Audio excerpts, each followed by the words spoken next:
বিসমিল্লাহির রহমানির রহিম। আরবি ভাষা শুদ্ধভাবে বলতে, লিখতে ও পড়তে পারার জন্য মিজান সরফ জানা অত্যন্ত জরুরি। এজন্য আমরা ধারাবাহিকভাবে মিজান সরফ সম্পর্কে জানব ইনশাআল্লাহ। আমাদের সঙ্গে থাকুন, তাহলেই ভালোভাবে জানতে পারবেন ইনশাআল্লাহ।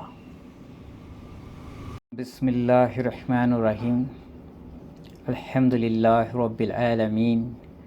আল আকিবাতু লিল মুত্তাকিনা ওয়াসসালাতু ওয়াসসালামু আলা রাসূলিহি মুহাম্মাদিন ওয়া আলিহি ওয়াসসালিহাতি।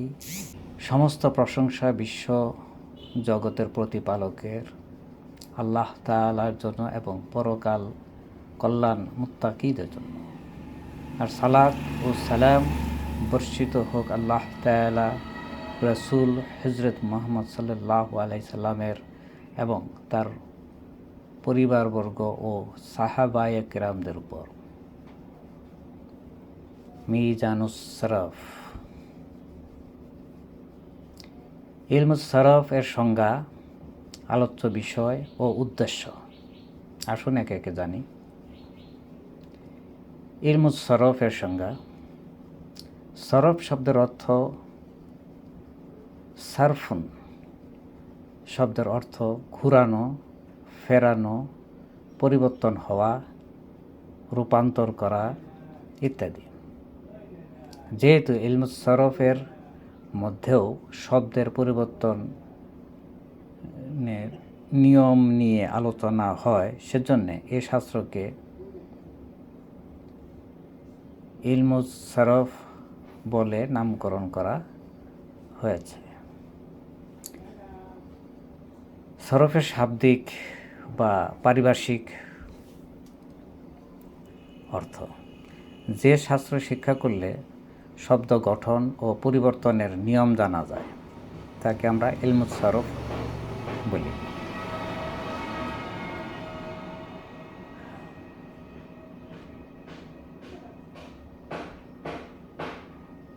মৌজু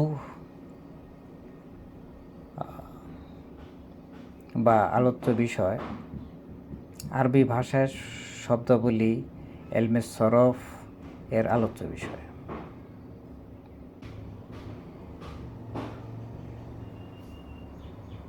উর্দু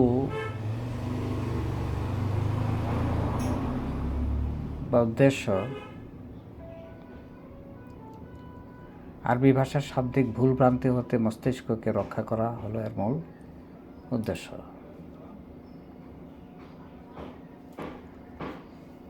কালেমা শব্দের সংজ্ঞা ও প্রকারভেদ সম্পর্কে জানব এখন। কালিমা এর সংজ্ঞা: মুফরাদ অর্থাৎ একাধিক শব্দের যুক্তকরণ নয়, বা একক বা অর্থবোধক, তাকে আমরা কালিমা বা পদ বলি। কালিমা এর প্রকারভেদ। কালিমা বা পদ তিন প্রকার। এক হলো এসেম, যথা রাজুলুন। দুই হলো ফেল, যথা ফাআলা। তিন হলো হরফ, যথা মিন।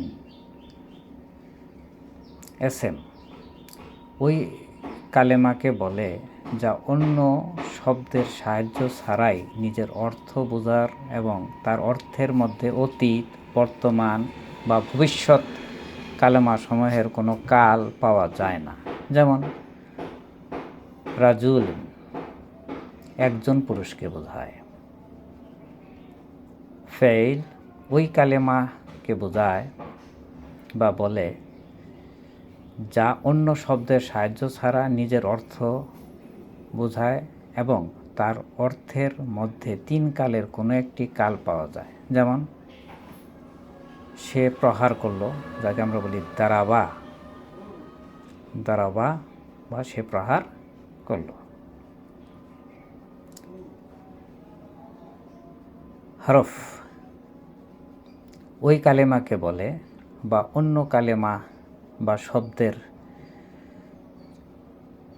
যা অন্য কালেমা বা পদের সাহায্য ব্যতীত নিজের অর্থ বোঝাতে পারে না।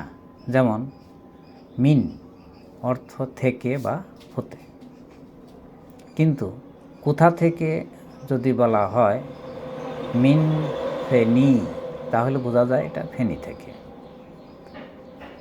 ধন্যবাদ। আজ এ পর্যন্ত। পরবর্তী দ্বিতীয় ক্লাসে আমাদের রূপান্তরশীল ক্রিয়া নিয়ে আলোচনা করব ইনশাআল্লাহ। আমাদের সাথে থাকবেন এবং ধীরে ধীরে আরবি ব্যাকরণ সম্পর্কে ভালো করে জানবেন এবং সহি শুদ্ধভাবে আরবি বলার জন্য নিজেকে প্রস্তুত করবেন ইনশাআল্লাহ।